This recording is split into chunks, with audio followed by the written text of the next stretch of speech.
This is National Native News. I'm Antonia Gonzalez. A South Dakota tribal leader discussed working with the state government on healthcare and law enforcement during a speech Wednesday, as South Dakota Searchlight's Megan O'Brien reports. Rosebud Sioux Tribe President Kathleen Woodenknife delivered the annual State of the Tribe's address to lawmakers. She backed 2 pieces of legislation that impact tribal nations. She wants support to move toward a tribal managed care model that would pool Medicaid funding and allow tribes to negotiate costs for off-reservation care. She also says support for managed care is essential for tribal members.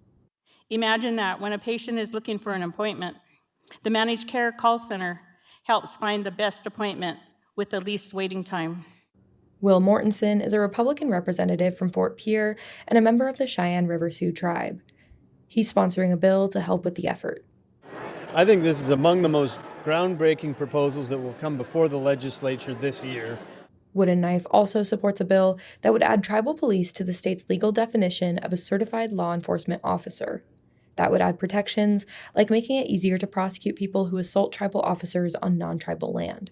Puri Poirier is a Republican representative from Rapid City and a member of the Oglala Sioux tribe. She's on a state committee studying the overrepresentation of Native American children in foster care. There's no legislation on that this year, but she says committee members are making progress. Because they're getting in the room, they're having the conversations that they need to have, and they're coming up with mutual beneficial solutions. There are 9 tribal nations in South Dakota. Nearly 10% of people in the state identify as Native American. That was Megan O'Brien reporting. Alaska has one of the highest rates of fatal drug overdoses in the country, but addiction treatment services in Southeast Alaska are limited. As KRBD's Hunter Morrison reports, the Ketchikan Indian community is looking to change that by opening the state's first tribally led addiction healing center. About 15 miles north of downtown Ketchikan, Second Waterfall gushes into a rocky shoreline. The natural wonder can be seen and heard from inside the clubhouse of the former Salmon Falls Resort, a longtime tourist destination for fishing, dining, and lodging. A long and blue staircase out the door leads directly to the large fall. Quite the waterfall. The 11-acre facility has gone through many hands over the years and was foreclosed on in November.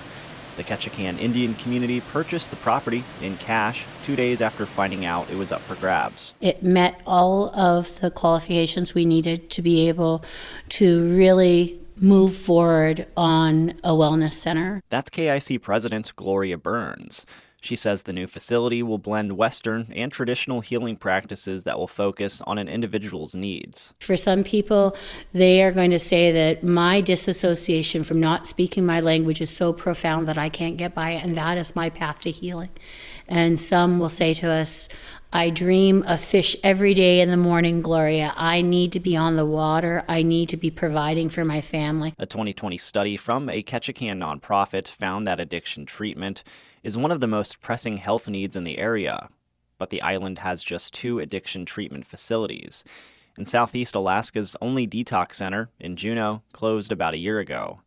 Unlike some tribally run healing centers, which are only open to tribal members or Native people, KIC's new facility will be open to everyone. The tribe is still fleshing out a plan for what the healing center will look like and how it will operate.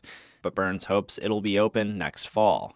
I'm Hunter Morrison. And I'm Antonia Gonzalez.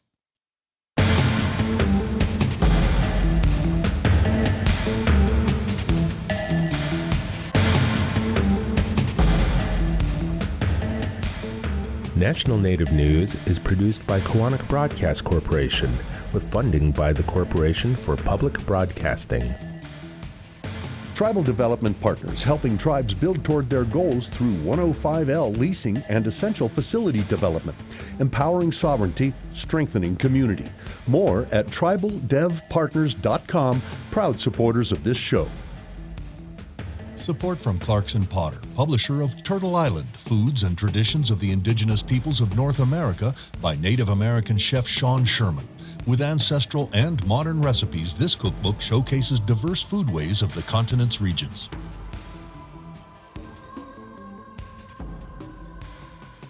Native Voice One, the Native American Radio Network.